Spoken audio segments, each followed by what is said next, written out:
Kita awali lintas iNews pagi hari ini dengan informasi komplotan pencuri rumah dan motor di Bandar Lampung tak menyangka langkahnya terbaca teknologi. Sepeda motor korban yang digondol pelaku dipasangi GPS sehingga jejaknya terlacak. Saat akan ditangkap, keluarga pelaku sempat mengadang petugas.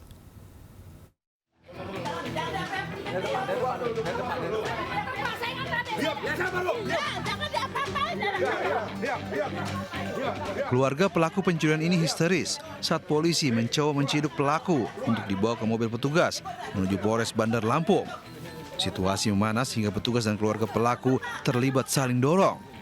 Berkat kesigapan petugas, pelaku holik akhirnya bisa dibawa bersama barang bukti motor dan ponsel korban. Diketahui sebelumnya, aksi pelaku saat mencuri di perumahan Surya Kanza, Sukabumi, Bandar Lampung terekam CCTV. Dua pelaku berbagi peran dalam aksinya dengan memanfaatkan pagar rumah korban yang tidak terkunci ditinggal tidur pemiliknya. Pelaku pun dengan leluasa menggondol motor dan barang berharga lainnya lalu kabur. Dalam pemeriksaan, pelaku mengaku sudah 5 kali beraksi di wilayah Sukarame dan merupakan residivis kasus serupa. GPS. Dari beberapa hal ini dilihat CCTV, kemudian personil Resmob dari Polsek dipimpin langsung oleh Pak Kapolsek berdasarkan GPS tadi dan temuan CCTV, kemudian menelusuri dan mendapati kedua pelaku masih berada di rumahnya. Atas perbuatannya, kedua pelaku dijerat pasal tentang pencurian dengan pemberatan dengan ancaman hukuman maksimal 7 tahun penjara. Dari Bandar Lampung, Andes Afandi melaporkan.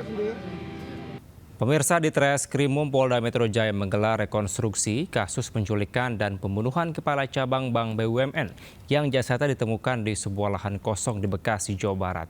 Seluruh tersangka dihadirkan dalam rekonstruksi.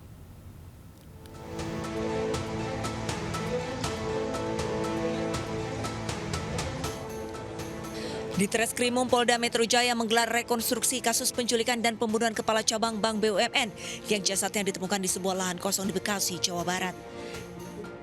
Rekonstruksi dilakukan di pelataran sekitar gedung di Treskrimum Polda Metro Jaya. Rekonstruksi dihadiri oleh seluruh tersangka, pihak-pihak kejaksaan, keluarga korban, dan LPSK. Dalam rekonstruksi, 2 tersangka yang merupakan oknum TNI juga turut dihadirkan.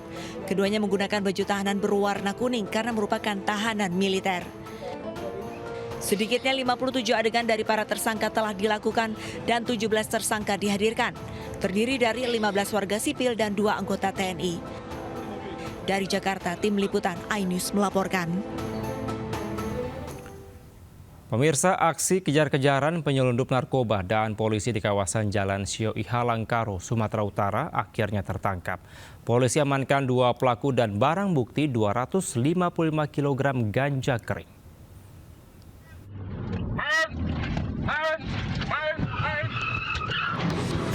Aksi tim reserse narkoba Polda Sumatera Utara saat menangkap penyelundupan di Jalan Sio Ihalang Aihotang, Desa Pengambaten Berek Karo dengan menabrakkan mobil. Mobil pelaku terperosok ke bahu jalan dan terjepit. Pelaku tak dapat melarikan diri dan langsung diringkus polisi. Polisi menemukan barang bukti ganja yang tersimpan di belakang mobil pelaku. Kedua pelaku berikut ganja kering dibawa ke Mapolda Sumatera Utara untuk dilakukan pemeriksaan dan pengembangan kasus lebih lanjut. Total barang bukti ganja yang diamankan polisi seberat 255 kg. Setelah mereka memantau kendaraan dari yang dilaporkan oleh masyarakat, jadi kendaraan itu diduga membawa ganja itu dari Siti Kalang menuju ke Medan. Dan dilakukan penghentian paksa. Polisi menyita 2 unit ponsel dan 1 unit mobil minibus yang digunakan untuk mengantar ganja. Guna mempertanggungjawabkan perbuatannya, kedua tersangka terancam hukuman di atas 10 tahun penjara. Dari Medan, Sumatera Utara, Aminur Rashid, iNews melaporkan. Pemirsa, tempat pembuatan deterjen palsu beromset miliaran rupiah digerebek polisi di Kota Bekasi, Jawa Barat. Polisi menyita sejumlah produk merek ternama yang dipalsukan.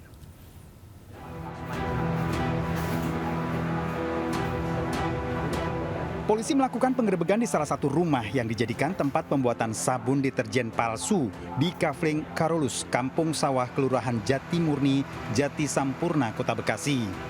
Penggerebekan dilakukan usai adanya laporan dari konsumen terkait pembuatan sabun deterjen palsu berbagai merek terkenal. Sejumlah pekerja melakukan pembuatan deterjen palsu dan melakukan pengepakan sabun deterjen ke dalam jerigen dan kemasan dan siap dijual secara online.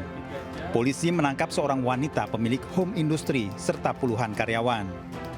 Pelaku awal mulanya memang pernah membuat sendiri, tapi karena tidak ada merek, jadi tidak laku dan juga kemudian di blacklist oleh penjualan online tersebut. Ya, setahu saya itu selama ini dia di sini itu yang ada cuma sablon. Usaha sablon. Sama alat-alat komputer, jual beli online. Tersangka terancam hukuman 5 tahun penjara.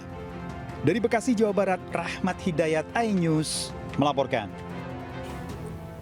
Penipuan calon pilot terungkap setelah korban dijanjikan menjadi pilot maskapai swasta namun 1 tahun tidak terrealisasi.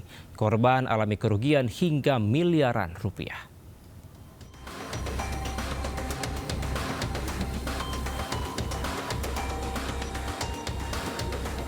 Penipu berkedok lowongan kerja sebagai pilot terhenti setelah ditangkap Satuan Resmob Polresta Bandara Soekarno-Hatta di Tangerang, Banten. Pelaku bersembunyi di kawasan Bandara Soekarno-Hatta. Pelaku telah menipu calon pilot dengan meminta uang pelicin hingga ratusan juta rupiah kepada seorang korban. Korban lain sedang mengumpulkan bukti total kerugian sementara 1,3 miliar rupiah.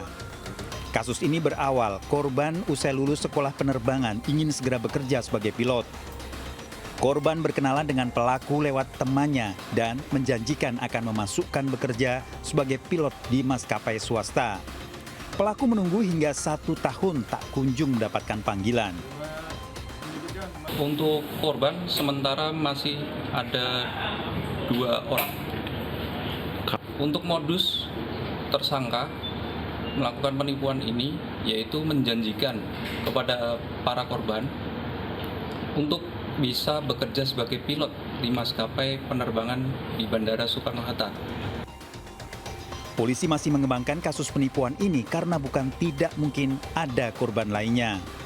Tersangka terancam hukuman 4 tahun penjara. Dari Tangerang, Banten, Hasnugara, iNews melaporkan.